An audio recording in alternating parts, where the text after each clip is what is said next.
Have you ever wanted something so badly and then you finally get it and it's not everything you thought it was going to be? Well, that's kind of what happened with me with my FX6. Kind of. So I've been using my Sony FX3 for the past year and a half now.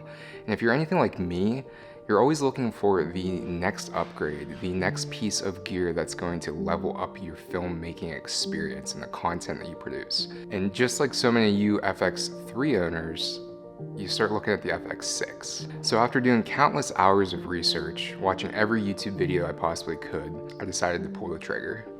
I'm pulling the trigger. And in a very unlike myself situation, I decided to rent one to see if I liked it before I bought one. I'm gonna rent one first. But there was one small little problem. So this was my first time ever renting a piece of equipment. I went to borrowlenses.com, filled out all the information, put in my ID, documentation, and I rented the FX6 for 7 days. Or so I thought.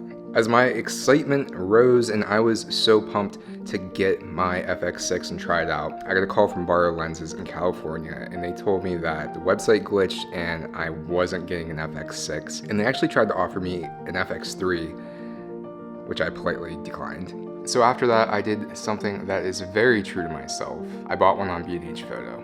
Screw it, I'm gonna buy one. So let me tell you about how it went when I took my FX6 out of the box.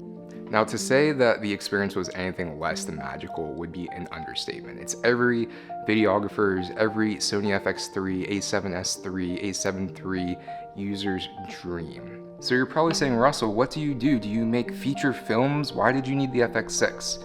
And the truth is, probably just like you, I didn't. But I wanted it. And life is too short to want things and not buy them if you can afford them. So let me tell you what it's been like going from an FX3 to an FX6 as a newbie. There are so many buttons on the FX6 and it is so overwhelming when you first use it. If you're used to an FX3 or an A7S III, it is so overwhelming. I had to watch a whole video on describing what every single button did on the camera. And I'll say the auto ND is everything it's cracked up to be. And one thing that I absolutely love about this, but it seems like a lot of people hate, is the top handle. Coming from the FX3's top handle, which is absolutely garbage, it's nice, it's robust, it's on there snug. People say that it's flimsy and loose, which I don't agree with one bit. And it is so nice to be able to get those low shots. Another thing people complain about is the menu system, which it's definitely way different from the FX3.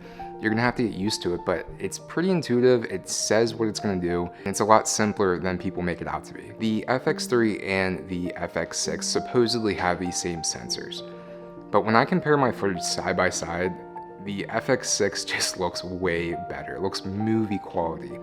The ND filter that is on there, the auto ND, the variable ND, I don't know what type of spice it adds to the picture quality, but it looks way better in my opinion. And I think it's worth every penny that I paid for it. Now, one downside is you're not gonna get that in-body image stabilization, but if you guys use the Catalyst Browse software, there's some type of magic that goes on in there. You click stabilize and your videos come out buttery smooth, almost gimbal-like. So that's definitely not a deal breaker for me. So what should you actually expect? Like if you're about to buy one of these and you're not a feature filmmaker and whatnot, you're gonna love it the first day you use it. You're gonna think it's the coolest thing in the world. You're gonna think you're a cinematographer, a DP, all this fun stuff. And then you're gonna realize you have no idea how to use it. And then a couple days are gonna go by and you use it more, you figure some stuff out, you watch some more YouTube videos, you read the manual a little bit, and things start getting easier and simpler, and all those buttons start to make sense, and everything about the ergonomics of it makes sense. And then you realize why it's such a great camera. Do I think you should buy one? Yeah, I do. Yeah. If you're thinking about it, buy one, because it compares nothing to an FX3. The FX3 is simple and compact and easy to use and more versatile in other situations, but the FX6 is just so, it just makes you feel like you're a cinematographer, and I love that feeling.